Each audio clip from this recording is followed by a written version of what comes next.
Yes, it's some call for the fire speed. Got to like, I'll be fine. It's starting there. I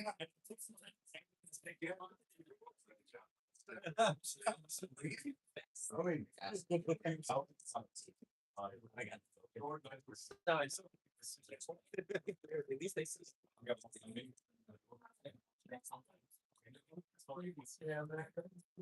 Tags. Yes. All right. Good morning, y'all. Happy Wednesday. All right, let's get a round of applause for yourself. Bring some energy into the room.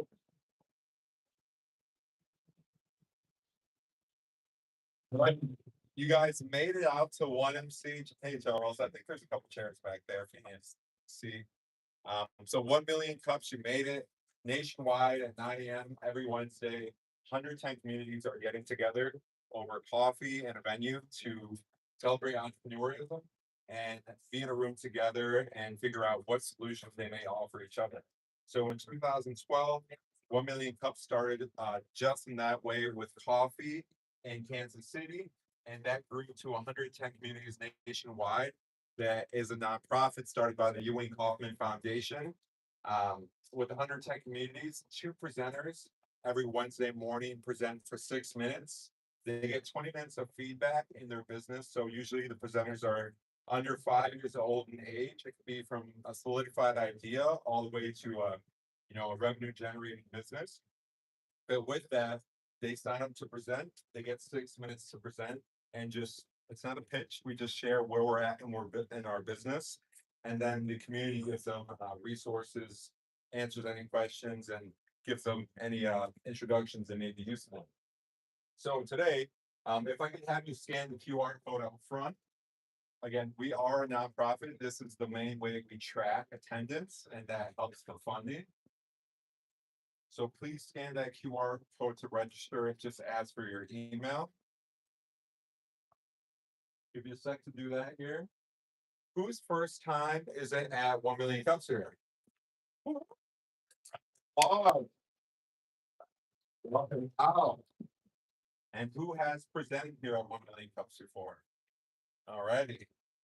Some known people, welcome back, welcome back. All righty, so I'll let you guys check in there.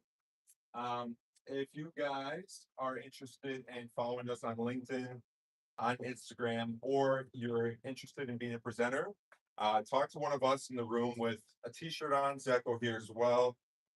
The room you're in right now is sponsored by TechNexus, team working by TechNexus, which is a co-working space. Today we can work in the space today every Wednesday after 1 million cups, as long as receive a 10% discount on signing up for TechNexus. And of course, we wouldn't be here without our coffee sponsor. Let's give a round of applause to you three.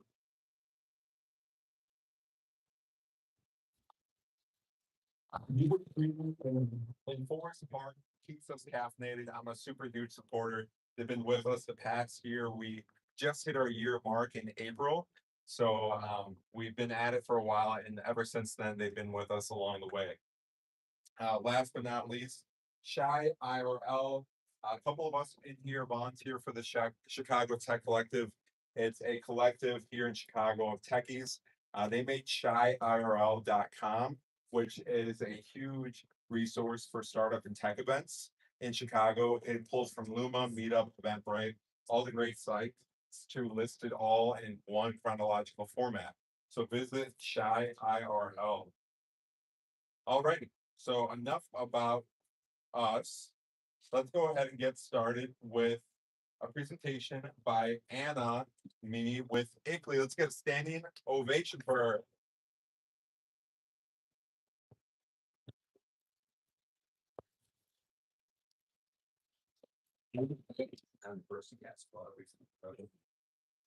Wow, thank you. That's amazing. My name is Tommy Whitman. So glad to be here. My background is product with product spaces of a decade. I'm making an attempt to find my first story. This is today's home for me about ICLEI. And it's a platform that I've coded myself and my lovable ambassador, Chicago Fund. with every single level and presentation here since today is local level, so if anyone wants to talk about level afterwards, I'm also happy to do that. So Weekly is the world's first crowdsourced pediatric health intelligence platform. Think of it as Waze.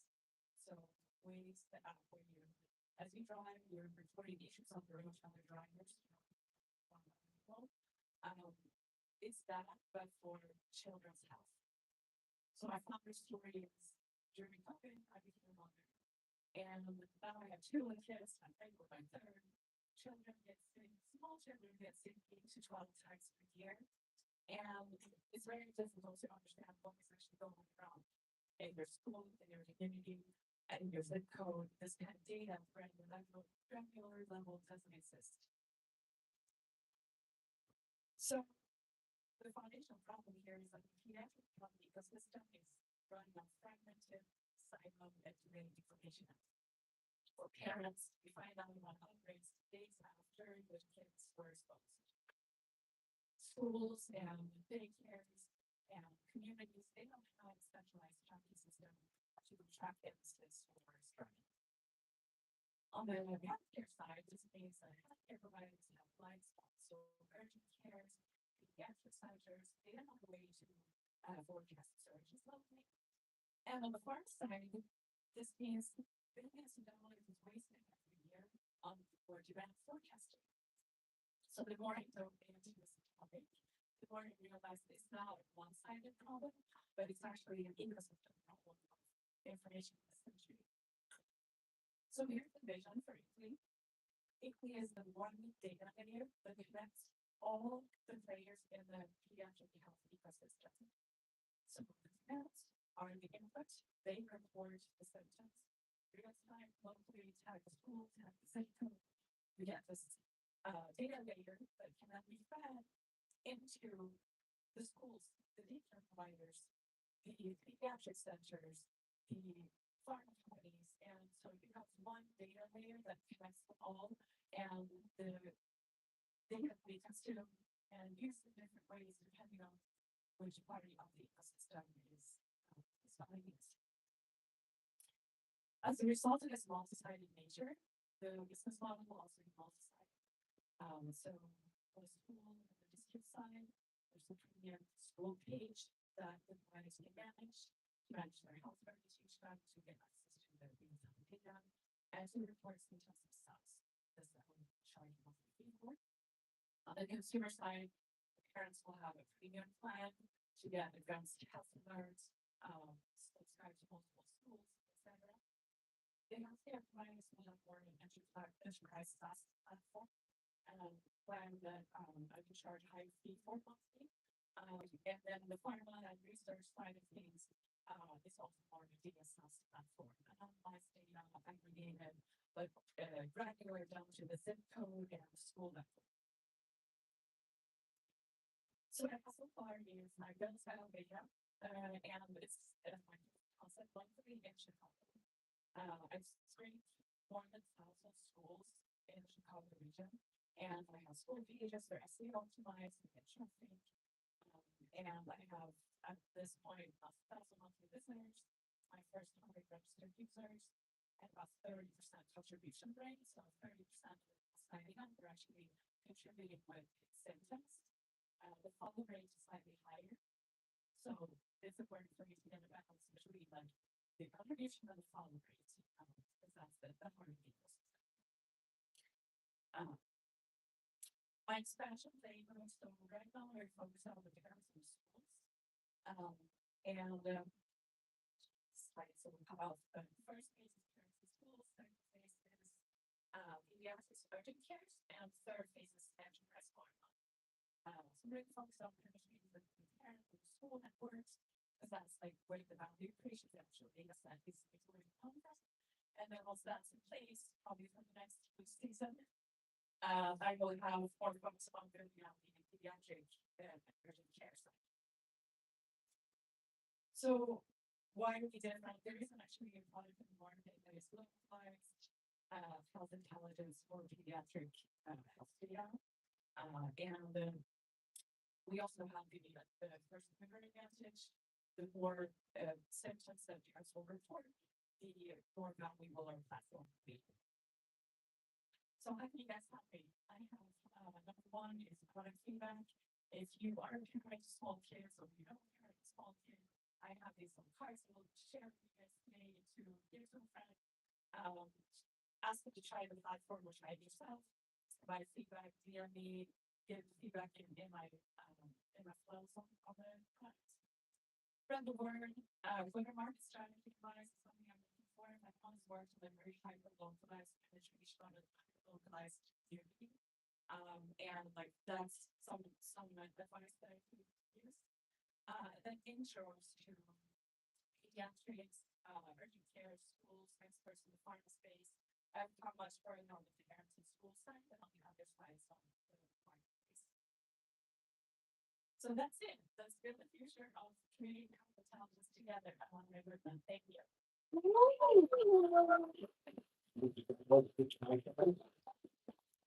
I'm glad, yeah, questions, comments, concerns, all you. Yeah, I've got two things. First, amazing presentation. When it comes to like connecting with PTA networks, have you started doing that? Are you doing that currently? How has that been going? Not yet. Yeah, I'd say it's like very much focused on parents and the daycare section and like at the zip code level at my own neighborhood, just to validate like the first two steps of the process. But yeah, that's why I have some gaps in my discovery and the other sides of the I see. And the second point being, when it comes to, it seems like you're targeting a variety of different segments here. When it comes to who would be using or interested or engaged with the platform. But when it comes to it, if you, for example, get a massive amount of parents who are using this platform, do you feel like are you looking at it as a weakness that this could not be used to pull in the other sides of the market or ecosystem for you? I'm wondering, like, why is your strategy so distributed, if that makes sense? Yeah. I see the parents as a first stepping stones. Without the parents, without the actual STEM territory, the platform doesn't have the value. So it's the first step in my go-to-market strategy. Once I see the parent engagement and good parent penetration in zip codes in Chicago, then or in the Chicago region, then I can bring that to the other players and say, look, now I have this really useful data set that you're going to want, or now I have this target audience that you can target with offers, for example. Yeah, two quick questions. First, what comments have you had from the platform from the users so far? Anything they wish they had more of with your current platform? I think the most common question or the most common comment is, I can't believe this didn't exist yet. And then people say, it's probably because not the money bringing in our, building products. Yes. So that's really encouraging. Yeah. And then on the parent side, there's like a spectrum of personas, I would say, all the way from like, oh my gosh, I will use this every day tomorrow, all the way to like, I just sent my kids to school anyway, just say that I can't. So I think there's a spectrum of like different personas within the target audience too that I'm learning more about and understanding like maybe there are influencers within the bottom groups that can kind of be my ambassadors, and I'm kind of thinking about how to get them to get other people on board. Sure. Yeah, I'm a pharmacist, so I'd love to talk to you more about this. I think one huge advantage you have is because with RSV, there's continuous rise in cases of RSV, and mothers and fathers are always concerned about that. There is no real way to find out where it's going to happen, and it's a huge healthcare spender.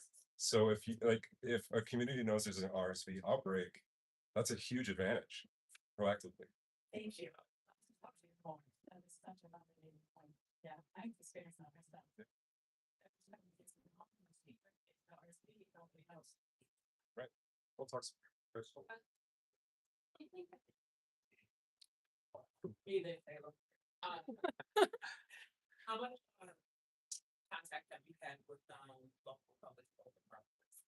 Because this is surveillance work. And historically, there hasn't been that much crowdsourcing of surveillance work. Certainly saw it for COVID, But I think that this is worth the conversation starting at least with the Chicago Public Firm and with the county as well. To see if there, first of all, is any overlap in surveillance that they might be doing. And also access to data sets not specifically was taking with RSD as well, friendly local epidemiologists. And so that would be a really good start. The other place is the American Academy of Pediatrics. They're more focused on data collection, really, immunizations and other pediatric illnesses, but considering how many RSV outbreaks in particular, and flu and COVID, and so on and so forth, that are affecting the pediatric outcomes, this would be something that I would definitely think about approaching with them, and that could provide you some context for business. I would love that. So grateful. I think what you're doing is amazing. My husband's currently staying home for something direct. I have a question. So as you're getting into like the bigger, like more enterprise, we're talking pharma and all this, like probably also like privacy. Obviously, there's like HIPAA stuff about data collection. I know if you're like putting your own stuff into it, you're kind of maybe waiving your right, but I think there's maybe bigger questions there that people may be hesitant about. It's like, oh, this is my school, my kid, like people kind of get weird about that. That's a great question. Initially, when I started with the programs, I actually had like people enter their names, his names, his profile and everything, and then I realized that, not this. So we're just designing the whole platform to be honest now. And so we're just submitting like his info and his age, and then the type of school, and then even on that visualization, all the implications on fuzzy implications. So there's actually any privacy, like the data collection that I'm doing, which helps. But for sure, like once we aggregate the data and provide it to the review, I have to be very mindful, even how I position like targeting an audience, like seasonal offerings, specific targeting specific people because they reported in our state case, for example. And the other thing is, do you have a button if it's like there's somebody in my kid's school where you say like here are the symptoms, like I have that, or I think my kid has this, just so that they don't have to all of they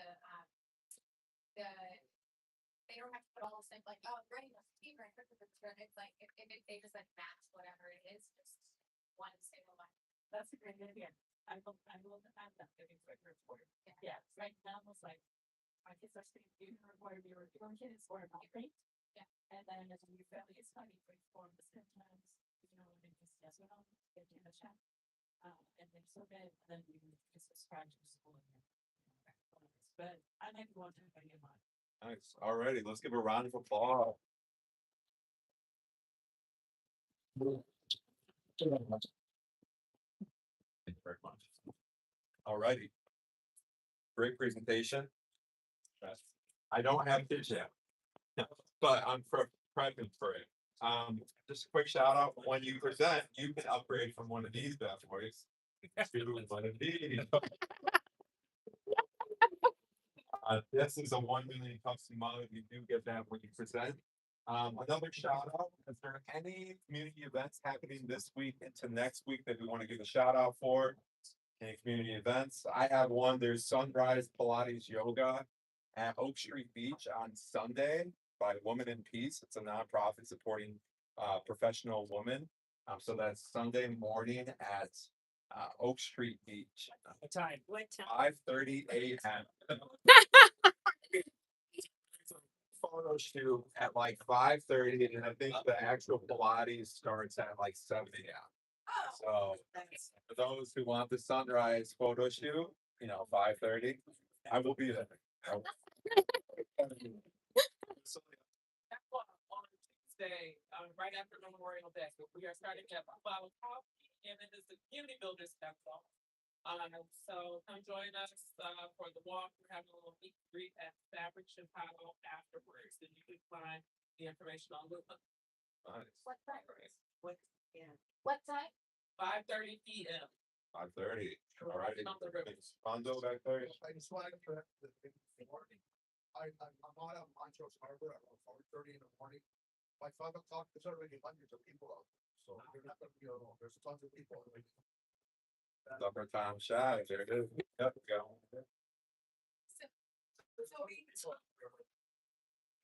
So we have a whiteboarding product management workshop, happening in 320 North Sandon Street, by, 5 p.m. And, Hannah is going to speak, that event as well. So vibe coding workshop, what day again? So that would be 28th of June. 28th of May. Right on. What time? That would be, 5:30 and. 5:30. We're hoping it will last till at least 8:30. Amazing. Any last call outs real quick? Yep. So it's not Chicago, but big shout out to the state of Arkansas, so I came from.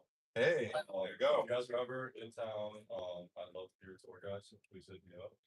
These guys are actually from Omaha, Nebraska, so.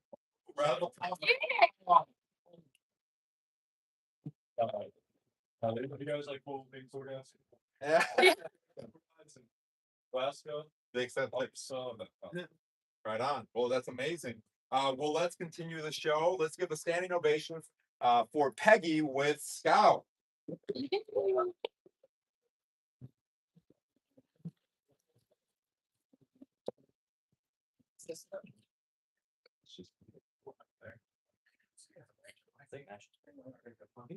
My son just is finishing his senior year in Nebraska, so Hey.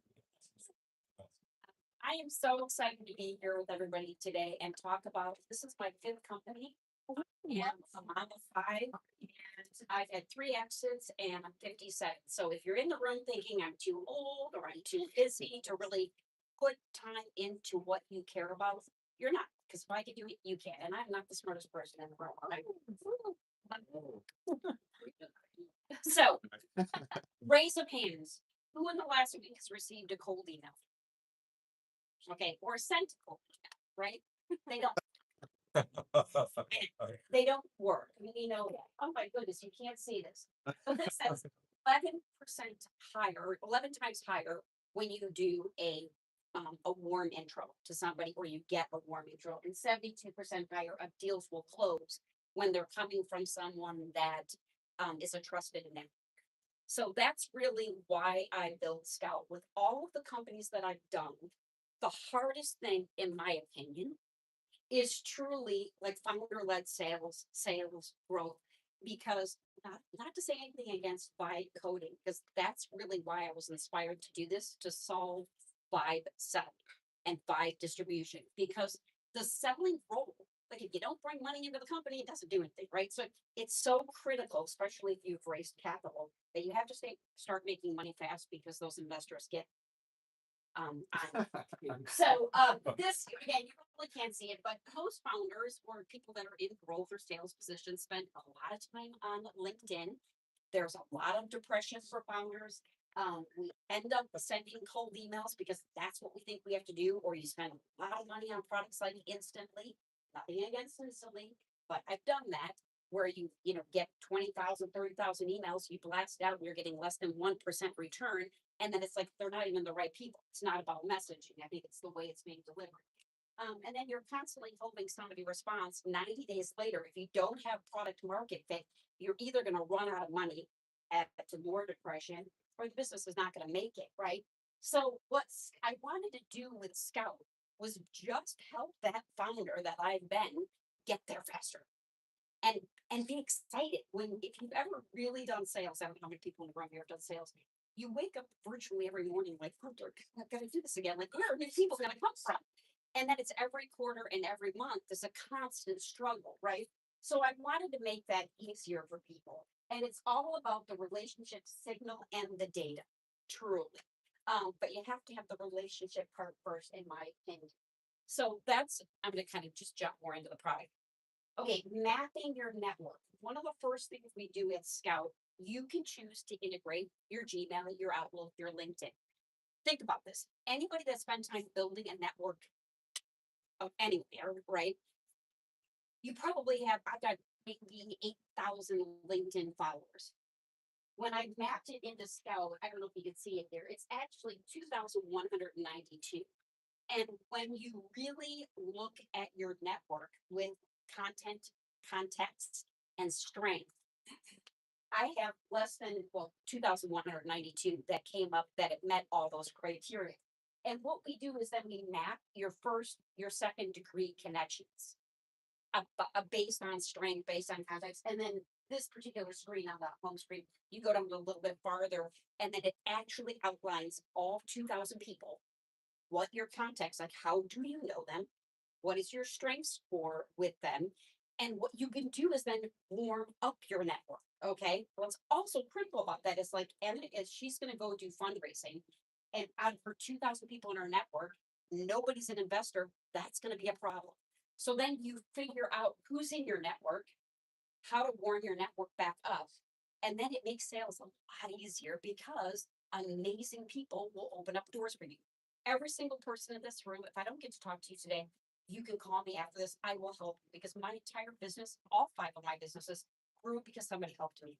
And amazing people helped me, like Eric Reese, Brad Feld, Tim Connors. And the people, quite honestly, I didn't know some of their names before. So relationship intelligence. I'm not going to go through all these things, but it all goes back to the relationship that you have. I'm down to 2 minutes. Okay, so I'm not gonna go through this, but the idea is that you can go into Scout. I'm just gonna jump to the next screen, so that's really the BD stuff. Okay, and if you know Vibe selling, Vibe distribution is you can go into Scout, you connect, you do a search. So I am looking for investors in Chicago that are female that do pre-seed. Okay, the searches are endless. It pulls up, it does the discovery, it does the research, it will do the insights and the trends. We enrich it with the person's name, their LinkedIn, their cell phone, and their email, and then we automate the outreach. Okay, so the outreach, obviously we can do personalized emails, we can do sequences, we can DM on LinkedIn. That's spelled wrong. This is, I do not pay attention to detail. And volume. So sometimes volume is good, right? Sometimes you do, once you get your ICP down, once you know who you're really servicing, and you can get a list of 10,000, like I do a lot of or pitching to female investors. I'm very specific with that outreach. Just some of our quick stories. We helped an influencer agency build a targeted list of 1,200 top Amazon sellers. They signed one in the first week. That client is worth $50,000 to them. I have a founder that was raising capital. They got 800 leads. They closed a $300,000 raise. Executive consultant, 200 leads, secured Warseed with shares.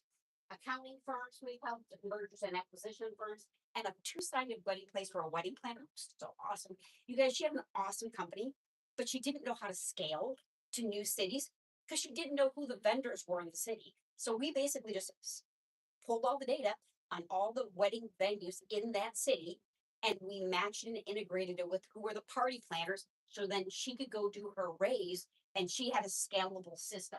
So you can scan this QR code. I don't know if that's going to work, but you can scan the QR code. I'm happy to help you build your first list. We have a free version. We have a $23 version. We have a $69 version. And if you're a bigger company and you want to do enterprise, I can help you with that. So my ask is really, if you could read that, like, is your pipeline a point of pain for you? And how can I help you? So I do have, like, I have maybe one ask, but more my ask is, how can I help you? So,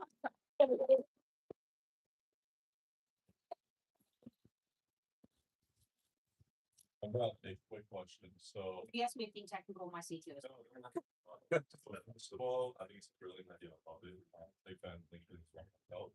And I think that that's yours. Quick, LinkedIn Navigator, you know, they find the who, but they don't map the path how to get to it. Technically, there's not a feature like you have where you can actually see who you're interacting with, unless you actually they meet what your network is all about. Like you said, you can have 10,000 followers, but they could be meeting not somebody that strong with. So you have a great idea there. The one concern I do have is I do know specific to LinkedIn, their API, like it's blocks, you can't scrape the data. I don't know if you know how to get around that. So like what I'm saying is Microsoft, LinkedIn, they block the data, you know, for essentially API. So like how are you guys getting the data? Great question. So, one, I actually interviewed a top executive at LinkedIn. And I'm like, why are you not doing this? You're way smarter than me. And they're like, we don't want to. We do not want to help people find the person they're looking for faster. We get paid on ads, period. So that's LinkedIn's whole thing. And LinkedIn Navigator's $100 a month. This is virtually free for $20. So I'm just saying, try it. How we get around it. So there's a couple of things. When I go on to Scout, or any of you, you get an option of what you want to integrate. If you choose to integrate with LinkedIn, okay, we actually do have an API with LinkedIn. Okay. Then if you do outreach, you'll say this is the coolest thing. If you have a post that goes viral on LinkedIn, we can say February 17th, I did one about St. Patrick's Day. I got a ton of interactions, but those people were not in my funnel. So we have this thing called Smart Outreach, which is where the buy, the selling, and distribution came. It went to LinkedIn. Anybody that touched my March 17th post pulled them into Scout, built a list for them. So now I can start to drip on them and build a relationship with them. And it does it by going back to LinkedIn and says, first, we need to connect with these people. You can't ask somebody for something if you don't even connect them. Then it sends them a highly personalized DM. And then the third thing is I ask them to get on a call with me. So it's a process of connecting with people in an authentic way instead of just being annoying. And my CTO is crazy smart, so he figured out how to do that.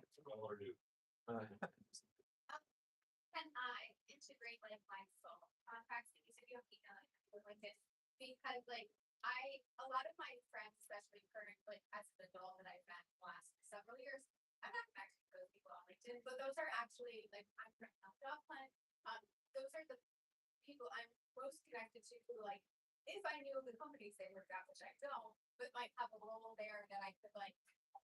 But Yep. they're not on my LinkedIn, so I don't have Yep. like oh Yep, absolutely. So you go to list and then you upload, through LinkedIn, through all these platforms, you can download a list of doctors, right? You upload them to Scout and then you hit enrich and it gives you all the insight data and trends, which we use to personalize the outreach.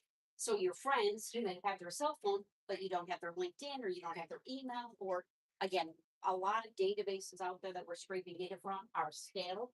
So we actually have 300 million data sources that we're fact checking information so that when you're getting a list here, it's awesome.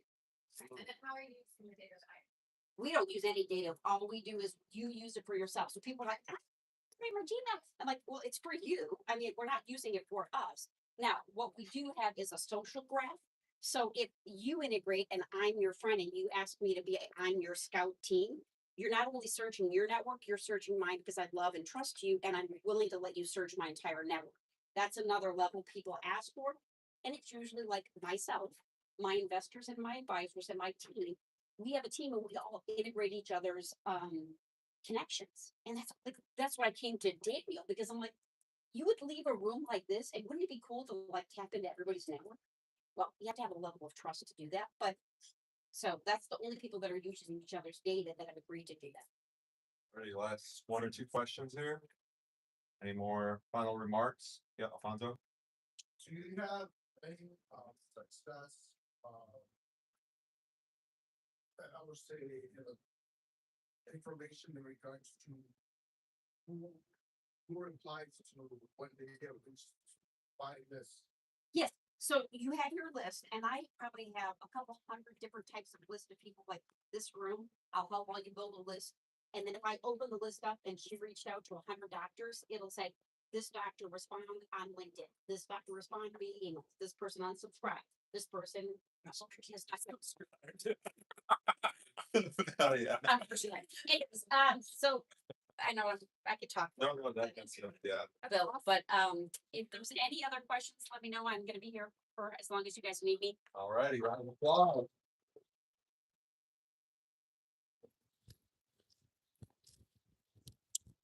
I don't think. All righty, y'all.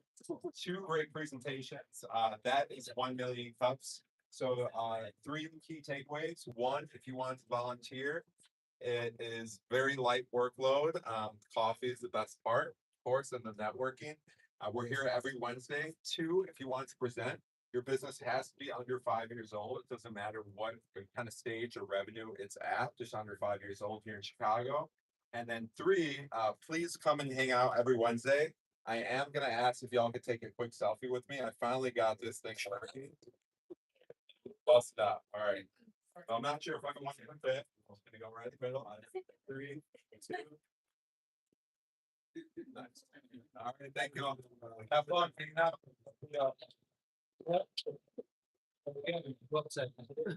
There's a volunteer. You can get y'all here. So. Thanks for keeping it. Did I go home over? I didn't really. I'm over. Did I go? You really know. And then. Yeah,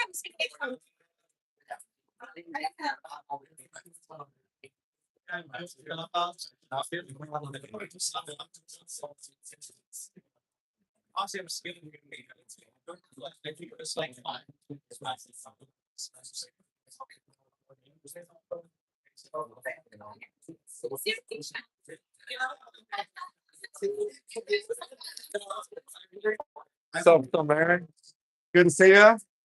How are you? Happy Wednesday. Too. Yeah, it usually takes me so long to come here to a fresh hour. Oh, yeah. Yeah, I know what you're saying.